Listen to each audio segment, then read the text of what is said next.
That ugly old vase was collecting dust anyway, my daughter-in-law said while stirring sugar into her coffee. I gave it to a thrift store yesterday. I stared at her across the kitchen island, certain I had heard her wrong. The morning light poured through the tall windows of our Connecticut home, catching the gold bracelet on Vanessa's wrist as she casually reached for her phone. She didn't even look up when she said it. Not once. My fingers tightened around the edge of the marble countertop. You gave Richard's vase away? I asked quietly. Vanessa sighed like I was exhausting her already. Helen, come on.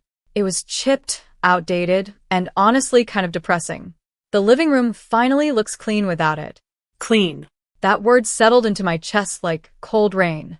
For 32 years, that vase had sat on the bookshelf beside my late husband's reading chair. Dark blue porcelain with tiny hand-painted silver vines curling around the base. Richard dusted it himself every Sunday morning, even after arthritis stiffened his fingers, even after the chemo left him too weak to stand for long. I looked toward the empty corner of the living room where the vase had always stood. The shelf looked wrong now. But, like a missing tooth in a familiar smile. Dust still circled the outline where it had rested for decades. Vanessa followed my gaze and shrugged. Honestly, the room needed updating. Ethan agrees. Ethan. My son had been agreeing with her about everything lately. New paint colors, new furniture, new rules about how the house should run now that Richard was gone. 3 months after the funeral, and already the home my husband built felt less like mine each day. Vanessa tapped her acrylic nails against her coffee mug.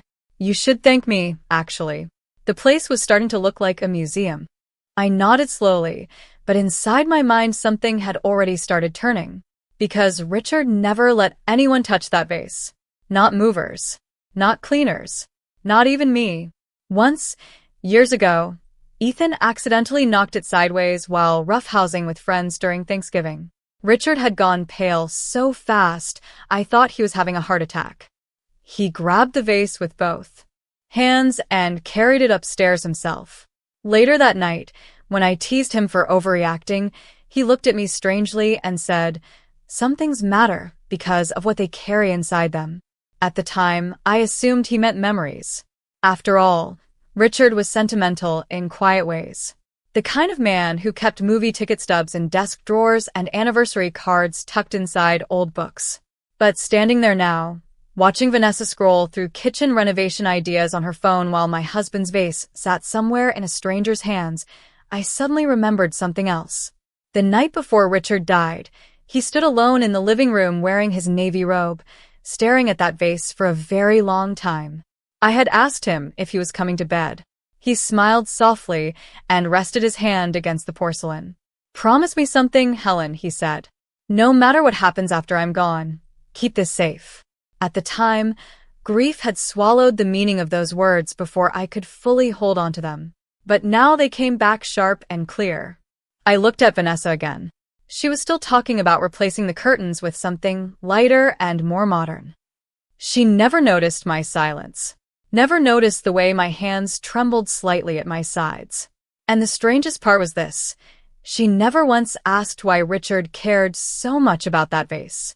She saw an old object, a piece of clutter, something ugly. She never even thought to look inside. That afternoon, the house sounded different. Empty shelves create their own kind of silence. I noticed it while folding laundry upstairs in the guest room Vanessa had recently turned into what she called a wellness office. Before Richard died, that room held old family photo albums, Christmas decorations, and boxes filled with Ethan's school projects from elementary school. Construction paper turkeys, Little League trophies, handwritten Mother's Day cards with crooked letters and too much glue. Vanessa cleared it all out in less than a week. She said clutter caused anxiety. I stood beside the ironing board listening to faint music drift from downstairs while Vanessa reorganized the kitchen again. Cabinet doors opened and closed in. Sharp little bursts. Every few minutes, I heard the scrape of another chair moving across hardwood floors. She had been changing the house piece by piece ever since the funeral. At first, I told myself she was trying to help us move forward. Fresh paint, new curtains, brighter rugs. But slowly I began noticing something unsettling beneath it all. She never removed her own things. Only Richard's. His leather reading chair disappeared first. Then the framed black and white photographs from our trip to Maine in 1994. His old jazz records vanished from the cabinet beside the fireplace. Even his coffee mugs had been replaced with matching cream-colored ceramic cups Vanessa ordered online. The house no longer smelled like cedarwood and coffee in the mornings. Now it smelled faintly of vanilla candles and lemon cleaning spray. Carefully designed. Carefully controlled. I carried a stack of folded towels downstairs and paused near the living room entrance. Vanessa stood on a ladder removing another framed picture from the wall. It was a photo of Richard holding Ethan on his shoulders at Cape Cod when Ethan was 7 years old. Both of them sunburned and laughing. "I thought we could make this wall more modern," Vanessa said without turning around. "Maybe abstract prints or mirrors or something cleaner." Cleaner. There was that word again, as if memories themselves left stains behind. I set the towels down slowly. Richard liked that picture. Vanessa climbed off the ladder and gave me a patient smile people use with difficult children. "Helen, I know this is emotional for you, but houses have to evolve. Otherwise, people get stuck living in the past." I looked past her toward the empty bookshelf where the vase used to stand. Dust still clung to the wood in a perfect oval shape. For a moment, I could almost see Richard sitting nearby with his reading glasses low on his nose, flipping through the Sunday paper while classical music played softly from the speakers. The image hit me so suddenly my chest tightened. Vanessa followed my eyes and crossed her arms. "You know what Ethan said yesterday?" she asked lightly. "He said the house finally feels younger." I Nodded once. Then I picked up the towels and walked toward the stairs before she could see the expression on my face. Inside our bedroom, I closed the door quietly behind me. Richard's side of the closet still smelled faintly like his cologne. I sat on the edge of the bed and opened the nightstand drawer where I kept old birthday cards and receipts I could never bring myself to throw away. Beneath them sat a folded piece of paper in Richard's handwriting. I had not looked at it since the hospital. My fingers trembled slightly as I unfolded it again. Most of it was grocery notes and reminders written during his final months. But near the bottom, squeezed between two lines, was a sentence I barely remembered reading before. "Some people only recognize value after they lose access to it." I stared at those words for a long time while late afternoon shadows stretched across the bedroom floor. Then, slowly, I began to understand something that made the room feel colder. Richard had not been protecting the vase from accidents. He had been protecting it from people. The next morning, rain pressed softly against the kitchen windows while I stood at the sink making coffee for myself alone. Ethan had already left for work, and Vanessa was upstairs on a video call discussing backsplash samples with some interior designer for Manhattan. I could hear her laughter drifting faintly through the ceiling vents. bright. Carefree. The kind of laughter people have when they believe they are completely right about everything. I poured my coffee into Richard's old navy mug before remembering Vanessa had packed the rest of them away. Somehow she missed this one. Or perhaps she thought it was too ordinary to bother removing. I carried it carefully into Richard's study, the one room she had not fully touched yet. Mostly because she said dark wood furniture made the room feel heavy. The study still smelled like old books and cedar polish. Morning light filtered through the curtains in pale gray strips across the carpet. Richard's desk sat exactly as he left it. Pens aligned neatly beside stacked paperwork. Reading glasses folded beside a legal pad. A small crack in the leather armrest, where his wedding ring used to scrape each evening while he read. I sat down slowly in his chair and opened the bottom drawer. For years Richard kept journals there. Not diaries exactly. More like observations. Notes about investments. Thoughts after business meetings. Random sentences written late at night. I used to tease him about it. "You write like someone preparing evidence for court," I once told him. He smiled and said, "Details matter more than people think." I pulled one notebook free and opened it carefully. Most pages contained harmless things. Phone numbers. Market notes. Travel reminders. But then I noticed something strange. Several entries during the last year of his life mention the same phrase over and over again. Character reveals itself through objects people believe are worthless. I frowned slightly and turned another page. A person who respects memories understands loyalty. A person who discards them will eventually discard people too. Rain tapped steadily against the windows now. Somewhere upstairs, Vanessa laughed again. My chest tightened, because suddenly I remembered a dinner conversation from nearly a year earlier. Vanessa had complained about old family furniture taking up too much space in the house. Richard sat quietly through most of it before finally asking her, "Do you know why some people keep heirlooms?" Vanessa rolled her eyes playfully and said, "Because they do not know when to let go." Richard never argued after that. He simply looked down at his plate with a strange sadness in his eyes. At the time, I thought he was hurt by her lack of sentimentality. Now I wondered if he had seen something much deeper. I kept flipping through the notebook until one folded page slipped loose and landed on the desk.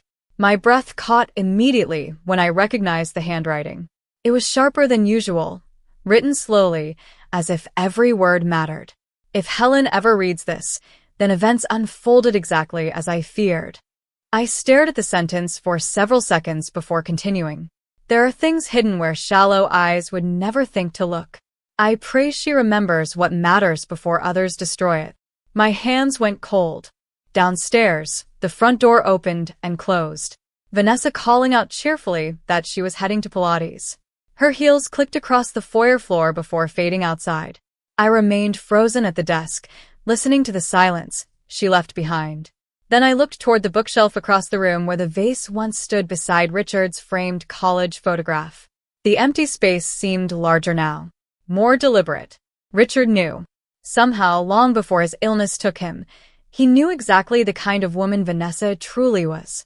And for the first time since his funeral, I realized my husband may not have left me unprotected after all. That evening, I drove alone to the grocery store, even though we barely needed anything. Sometimes grief creates strange habits. Richard used to come with me every Thursday night after dinner. We would wander slowly through the aisles, arguing gently about pasta sauce brands while he slipped unnecessary desserts into the cart when he thought I was not looking. The store still played the same soft jazz near the bakery section. For one painful second, I almost turned to tell him they finally repaired the broken freezer door he used to complain about every winter. Instead, there was only silence beside me and the squeak of shopping cart wheels against tile floors. I bought milk, soup, coffee filters, and a loaf of sourdough bread Ethan liked as a child. Halfway through checkout, my phone buzzed. Vanessa had sent a photo of a new chandelier she wanted installed over the dining table. Much more elegant, the message read. Elegant. Modern. Clean. Every word she used seemed designed to erase the life Richard and I spent building together. By the time I returned home, dusk had settled over the neighborhood. Warm yellow light glowed through the front windows, but the house no longer welcomed me the way it once had. It felt staged now, like walking into a furniture showroom pretending to be a family home. I set the grocery bags down in the kitchen and noticed several cardboard boxes stacked near the back door. Donation. Vanessa's handwriting stretched neatly across each label in black marker. I opened the top box slowly. Inside were Richard's. Winter scarves folded beside old photo albums and framed anniversary pictures. One frame still held a photograph from our 30th anniversary dinner in Vermont. Richard had his arm around my shoulders while snow fell behind us outside the restaurant window. We looked tired. Happy. Real. Vanessa entered the kitchen carrying her laptop and froze briefly when she saw the open box. "Oh good, you found those," she said casually. "I figured we should clear storage space before the holidays." I lifted the photograph carefully. "You are donating our family pictures?" She gave a small laugh. "Helen, there are hundreds of them. Nobody keeps printed albums anymore. Everything is digital now." Nobody. Such a cold little word. She walked to the refrigerator and grabbed sparkling water without noticing the way my hands tightened around the frame. "Honestly, I think Ethan feels relieved we are finally simplifying things around here," she continued. "Your generation gets emotionally attached to objects. It weighs people down." I stared at her for a long moment. Blonde hair perfectly smooth, white sweater without a wrinkle, calm confidence in every movement. Then I looked down at the photograph again and suddenly remembered something Richard told me during one of his chemotherapy treatments. We had been sitting quietly in the hospital parking garage watching snow fall through the windshield. Out of nowhere, he said, "Pay attention to how people treat things that cannot benefit them anymore." At the time, I assumed he meant business associates, investors, fair weather friends. I never imagined he might have been talking about family. Vanessa closed her laptop and glanced toward the hallway. "By the way, I scheduled movers next week to remove some of the older furniture upstairs. The house needs breathing room." She said it so casually, as if 32 years of marriage could be packed into trucks and quietly driven away before lunch. I placed the photograph back into the box with trembling fingers. Then I noticed something tucked beneath the albums. A small ivory envelope addressed in Richard's handwriting. My name. Just Helen. Nothing else. My pulse quickened instantly. Vanessa had already turned away, too distracted scrolling through decorating ideas to notice me slide the envelope carefully into my sweater pocket. And in that moment, standing inside the kitchen Richard once filled with laughter and late-night coffee conversations, I realized something that made my stomach tighten with certainty. My husband had been leaving breadcrumbs behind for me long before he died. I waited until nearly midnight before opening the envelope. The house had finally gone quiet.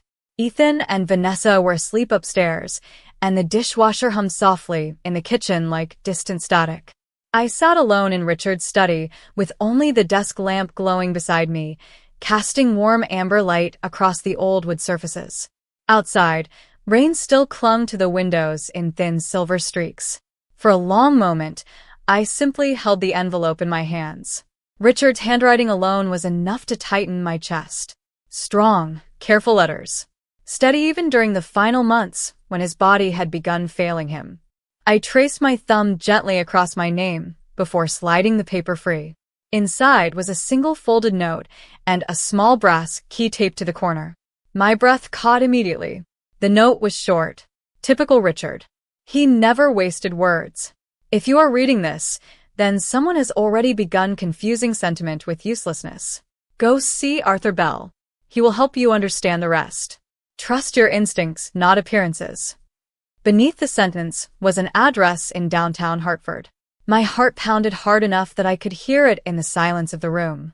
Arthur Bell. I had not heard that name in years. Arthur was one of Richard's oldest friends from college. Quiet, eccentric, endlessly patient. The kind of man who restored antique clocks as a hobby and still mailed handwritten Christmas cards every December. Richard trusted him deeply.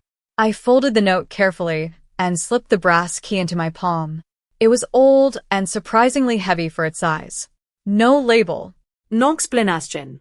Just another breadcrumb left behind by a man who clearly knew more than he ever said aloud. The next morning, I told Vanessa I had a doctor's appointment in Hartford.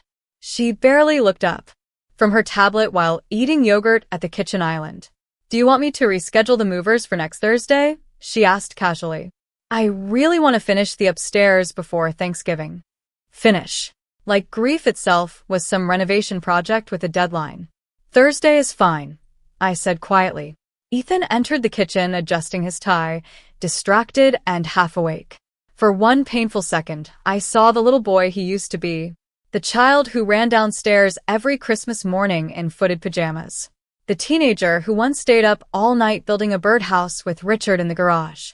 But then Vanessa handed him her phone to look at dining room chandeliers, and the moment vanished.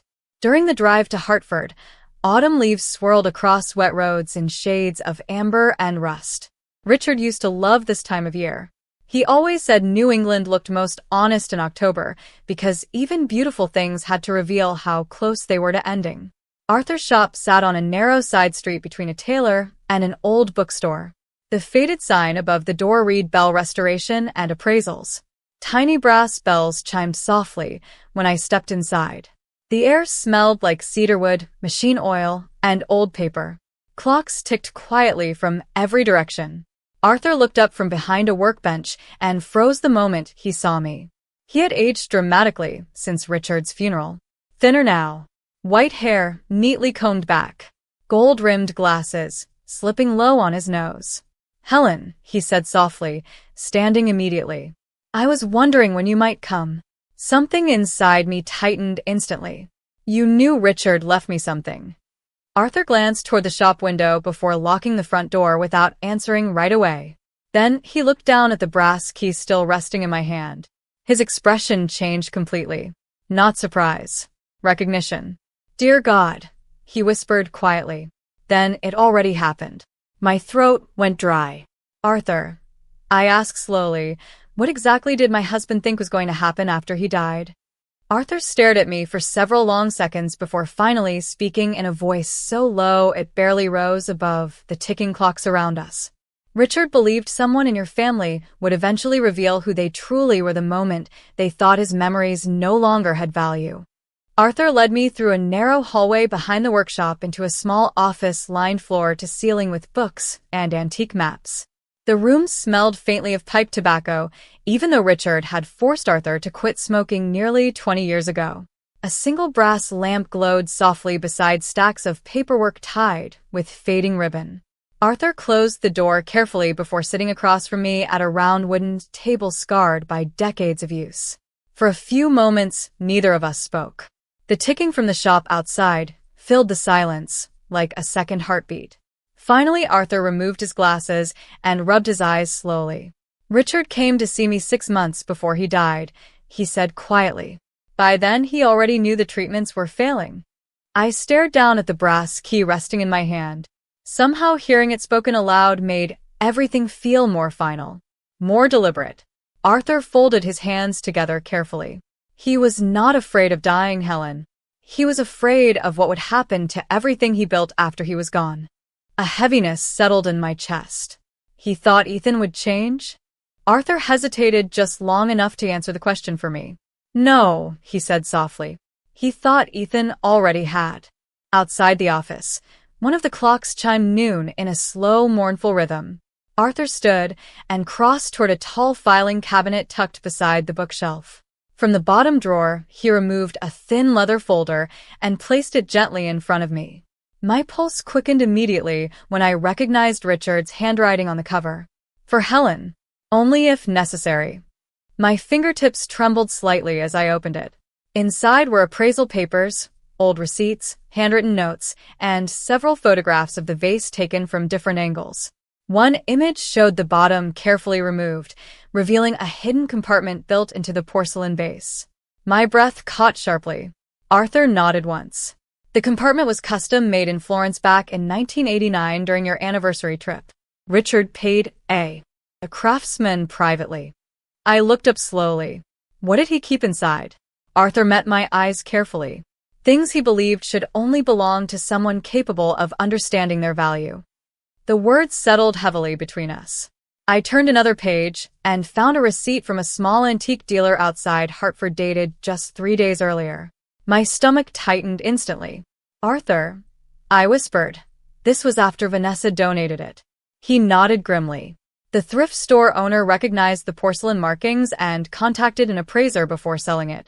The vase already changed hands once. A strange calm came over me then. Not panic. Not grief. Something colder. More focused. Who bought it? Arthur hesitated again before sliding a business card across the table. "Samuel Everett. Westbrook Antiques. Providence, Rhode Island." I stared at the card while rain tapped softly against the office windows.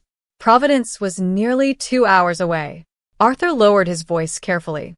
"Helen, listen to me. Richard did not create that compartment because he cared about money.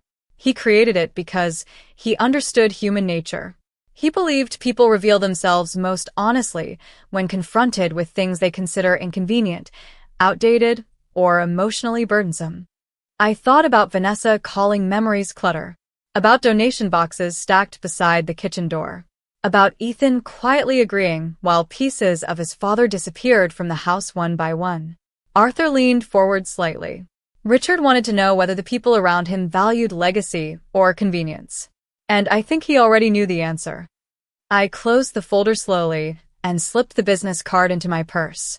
Outside, the rain had finally stopped. Pale afternoon sunlight filtered weakly through the clouds, turning the wet sidewalks silver. Arthur walked me quietly to the front door of the shop. Before I stepped outside, he touched my arm gently. "Helen," he said softly, "whatever is still inside that vase was never the most important thing Richard left behind." I looked at him carefully. "Then what was?" Arthur gave me a sad smile. "The truth about the people closest to you."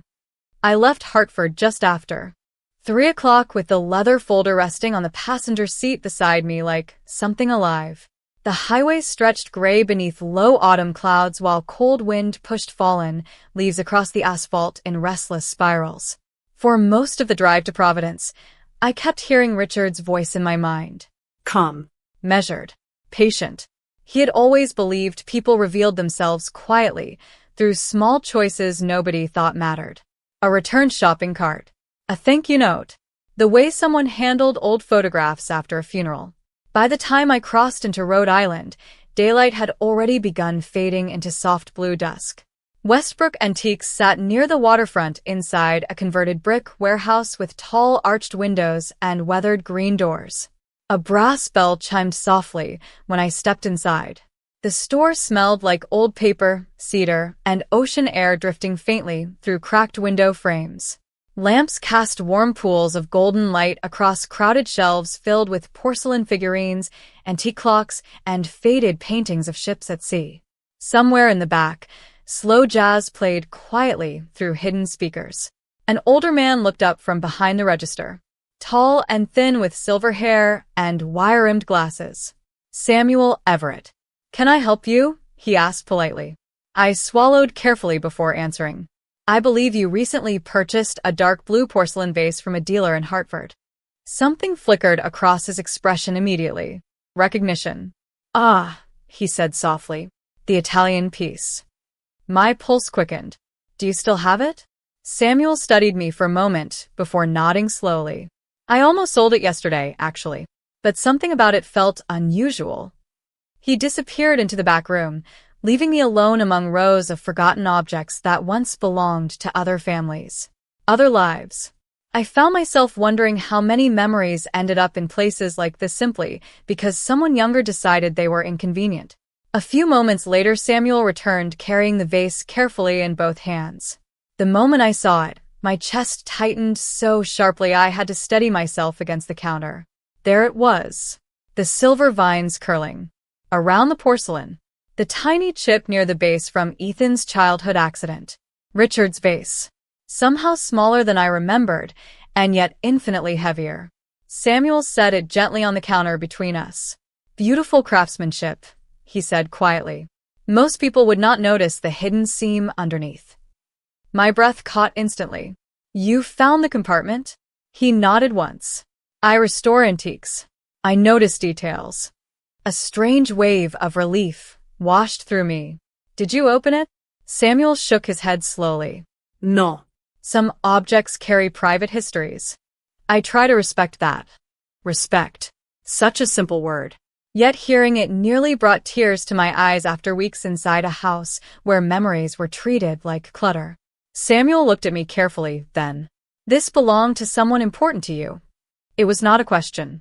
I rested my fingertips lightly against the cool porcelain surface. "My husband." Silence settled softly between us.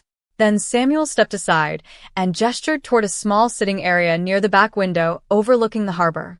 "You should open it somewhere quiet," he said gently. I carried the vase carefully to the table, my hands trembling despite myself. Outside, fishing boats rocked slowly against dark water beneath the fading evening sky.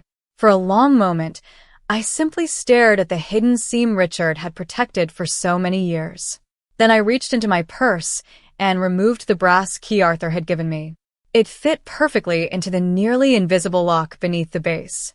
My heartbeat pounded so loudly I could barely hear the jazz music anymore. Slowly, carefully, the compartment clicked open. Inside rested several folded papers tied neatly with a dark blue ribbon. And on top of them all sat a sealed envelope in Richard's handwriting. For Helen alone. I did not open the envelope immediately. Instead, I sat there by the harbor, with the compartment still resting open beside me while evening settled over Providence in deep shades of gray and blue. Fishing boats drifted slowly against the docks outside the rain-speckled windows, their reflections trembling across the dark water. Samuel quietly brought me a cup of tea, without asking questions. Chamomile. Richard used to make it for me whenever anxiety kept me awake at night. Small kindnesses become unbearable after loss because they remind you exactly what is missing. My fingers lingered against the envelope for a long time before finally breaking the seal. Inside were several folded pages written entirely in Richard's careful handwriting. The first line alone stole the air from my lungs. "If you found this, then the test is complete." I read the sentence twice before continuing. Richard explained everything with the same calm precision he brought to every important decision in his life. Years earlier, after watching business partners betray lifelong friendships over money and inheritance disputes, he became fascinated by the way people behaved around sentimental objects. "Most people believe greed reveals itself around wealth," he wrote. "But true character reveals itself around things that carry emotional responsibility." I swallowed hard and turned the page. Richard admitted he had intentionally hidden legal documents and financial instructions inside the compartment not because he feared theft from strangers, but because he wanted one final measure of trustworthiness inside the family after his death. He described the vase not as an antique, but as a mirror. A simple object capable of revealing whether someone valued legacy or convenience. My eyes blurred slightly as I kept reading. Richard had updated portions of his estate 6 months before his death. According to the documents folded beneath the letter, ownership of several investment accounts and the Connecticut house itself would transfer entirely to me if any designated heir intentionally discarded family heirlooms identified within his private records. The vase was listed first. Alongside it were handwritten notes describing why each object mattered emotionally to him. Not financially. Emotionally. One sentence struck me harder than all the others. Anyone can respect wealth. Very few people respect memory. I lowered the pages slowly into my lap. Outside the window, fog rolled quietly across the harbor. Samuel sat across from me pretending to organize invoices, while respectfully giving me space to absorb what I had just learned. Richard knew, long before his illness worsened, long before the funeral flowers faded. He knew exactly what kind of choices Vanessa would eventually make once his presence no longer stood between her and control of the house. And somehow, even more painfully, he knew Ethan might allow it to happen. I looked down at the remaining papers inside the compartment. Bank documents, property records, letters addressed to attorneys. Everything perfectly prepared. Richard had spent the final months of his life quietly building protection around me while pretending to surrender to weakness. My throat tightened painfully at the thought. After nearly an hour, I finally folded the documents carefully back into the envelope. Samuel approached the table slowly. "Did you find what you needed?" he asked gently. I rested one hand against the vase. Cool porcelain beneath trembling fingers. "I found proof that my husband understood people better than I ever did." Samuel nodded sadly as though he had seen similar things before. "I purchased the vase back from him that evening, although he charged me far less than it was worth. Some objects belong where they are loved," he said quietly, while wrapping it carefully in protective cloth. During the drive home, the vase rested securely in the passenger seat beside me while Richard's words echoed through my thoughts over and over again. By the time I pulled into the driveway just after 9 o'clock, the upstairs lights were glowing warmly through the windows. Inside, Vanessa and Ethan were laughing together over takeout containers at the kitchen island. Vanessa looked up first when I entered carrying the wrapped package in both hands. Her smile disappeared almost instantly. "What is that?" she asked slowly. I met her eyes calmly for the first time in weeks. Then I set the vase gently onto the kitchen counter between us. "Something your husband's father spent 30 years protecting," I said quietly.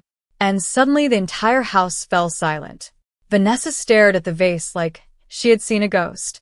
All the color drained slowly from her face, while Ethan pushed his chair back from the kitchen island, with confusion written across his expression. The takeout containers sat forgotten between them, steam still curling faintly into the air. For several long seconds, nobody spoke. I removed my coat carefully, and draped it over the back of a chair before resting both hands lightly against the cool porcelain. "Where did you get that?" Vanessa finally whispered.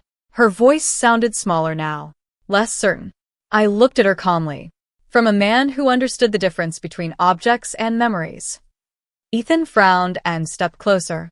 "Mom, what is going on?" I met my son's eyes and saw something I had not seen in months. Unease. Real unease. Quietly, I removed the envelope from my purse and placed it beside the vase. Richard's handwriting faced upward beneath the kitchen lights. Ethan recognized it instantly.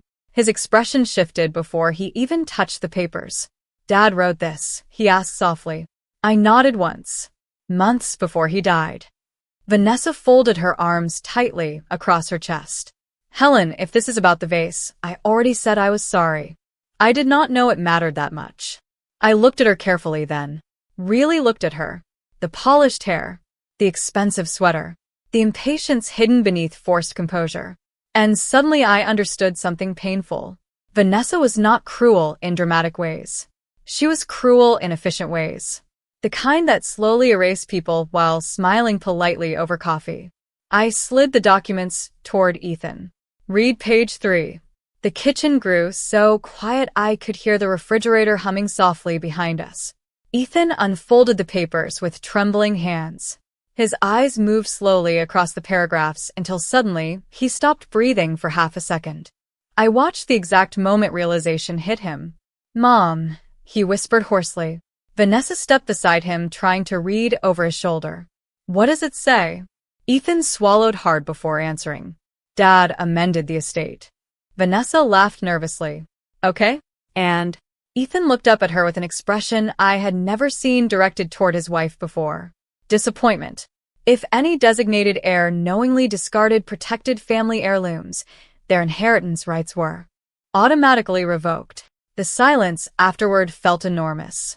Vanessa blinked once, then twice. "That is ridiculous," she said quickly. "Nobody would put something like that in a legal document." I reached into the envelope again and removed the notarized attachment signed by Richard's attorney. Arthur had already highlighted the relevant sections. Vanessa grabbed the papers with shaking hands while Ethan stared at the countertop like the ground beneath him had shifted. "This cannot be real," Vanessa whispered. "It is real," I said quietly. "Your father-in-law spent the final months of his life documenting the emotional value of the things you called clutter." Vanessa looked up sharply. "You are seriously going to punish family over an old vase?" I held her gaze steadily. No, Vanessa. Richard did not test whether people respected porcelain.